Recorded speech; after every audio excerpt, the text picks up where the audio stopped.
అధ్యాయము 1 వచనములు. యెహోవా, నీవు లేచి నీ దేశము నుండి, నీ బంధువుల యొద్ద నుండి, నీ తండ్రి ఇంటి నుండి బయలుదేరి నేను నీకు చూపించు దేశమునకు వెళ్ళుము. నిన్ను గొప్ప జనముగా చేసి నిన్ను ఆశీర్వదించి నీ నామమును గొప్ప చేయుదును. నీవు ఆశీర్వాదముగా నుందువు. నిన్ను ఆశీర్వదించు వారిని ఆశీర్వదించెదను, నిన్ను దూషించు వారిని శపించెదను. ఈ మాటలు తండ్రి అయిన దేవుడు అబ్రహాముతో పలుకుతున్న మాటలు. స్వరము ద్వారా అబ్రహామును దర్శించి అబ్రహామును ఒక శ్రేష్ఠునిగా మలచి ఈ లోకంలో దేవుడు ఒక అద్భుత కార్యము చేయాలనుకున్నారు. ఏమిటి అంటే, నీ జనమునకు ఒక దేశాన్ని నేను నియమిస్తాను, నీ నామమును నేను గొప్ప చేస్తాను, కానీ నీవు నీ ప్రజల దగ్గర నుంచి, నీ యొక్క స్థలము దగ్గర నుంచి నువ్వు లేయాలి. నువ్వు పక్కకు వచ్చేసేయాలి.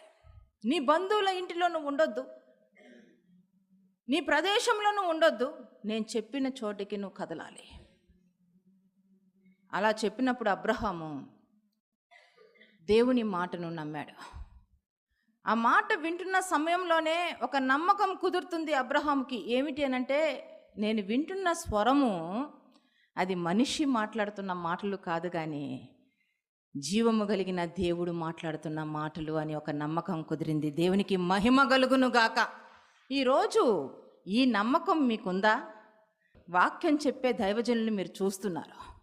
ఆ రీతిగా వాక్యం చెప్తున్న సమయంలో ఆ వాక్యం చెప్తున్న ఆ దైవజను నోట్లో నుంచి దైవజనుడు కాదు, జీవాత్మ స్వరమును నేను వింటున్నాను. దేవుని స్వరమును నేను వింటున్నాను. కాబట్టి ఏ స్థలాన్ని విడిచిపెట్టాలి అని చెప్పినప్పుడు ఆ స్థలాన్ని విడిచిపెట్టాలి. ఏ జీవిత విధానము దేవునికి ఇష్టం లేదని మాట్లాడుతున్నప్పుడు ఆ జీవిత విధానాన్ని విడిచిపెట్టాలి. ఒకవేళ దైవజనులు మాట్లాడుతున్నప్పటికీ, వాక్యం చెబుతున్నప్పటికీ నిర్లక్ష్యపరిచి దాన్ని మీరు తృణీకరించినట్లయితే, మీ ఇష్టానుసారమైన జీవితాన్ని మీరు కొనసాగించినట్లయితే, దేవునికి విరోధముగా మీ జీవితమును నడిపిస్తున్నారు. దేవునికి విరోధములు అయి ఉన్నారు. తిరుగుబాటు చేస్తున్నారు మీ జీవితాలు. దేవునికి తిరుగుబాటు చేసే జీవితాలుగా మీ జీవితాలు మారిపోతున్నాయి. కనుక దేవుని మాట దైవజనుల నోట వచ్చినప్పుడు ఆ మాటకు మీరు లోబడాలి. ఎందుకు? ఒకప్పుడు చక్కగా అబ్రహాంకి దేవుని స్వరమే వినబడింది కదా, దేవుడే మాట్లాడాడు కదా. కానీ ఈరోజు మాతో కూడా అలా మాట్లాడొచ్చుగా, దేవుడే మాట్లాడొచ్చుగా. ఇశ్రాయేలుని ఐగుప్తు నుంచి విడుదల చేసుకొని ఆత్మీయ యాత్రలో నడిపించాలనుకున్నాడు మోషే.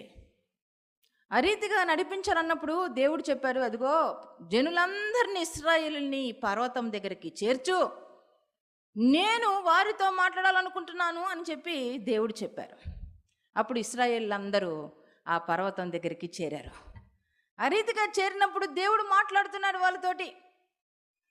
నేను అబ్రహాము దేవుడను, ఇస్సాకు దేవుడను, యాకోబు దేవుడను అని చెప్పి మాట్లాడుతున్న సమయంలో ప్రజలు వణికిపోయారు. భయపడిపోయి వారి చెవులు గింగురమంటున్నాయి. దేవుని స్వరం వినడానికి భయపడుతున్నారు. మోషే మోషే, నువ్వు వెళ్ళి దేవునితో మాట్లాడు, దేవుడు చెప్పిన మాటలు నువ్వు మాకు తెలియచే. మేము డైరెక్ట్గా దేవుని స్వరము వినలేకపోతున్నాం మోషే అని చెప్పి మోషేని వేడుకుంటారు ఆ ఇశ్రాయేలీలు, ఆ దేవుని ప్రజలు.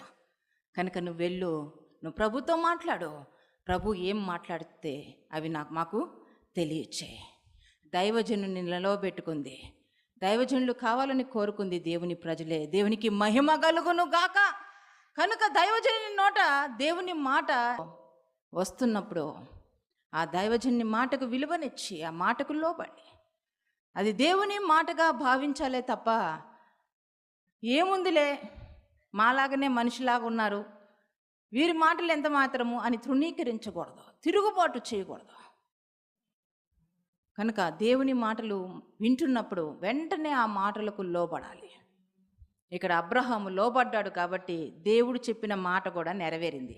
ఈరోజు చాలామంది జీవితాల్లో ఎలా ఉందంటే మాటకైతే లోబడరు, చెప్పిన మాట అయితే జరిగిపోవాలా.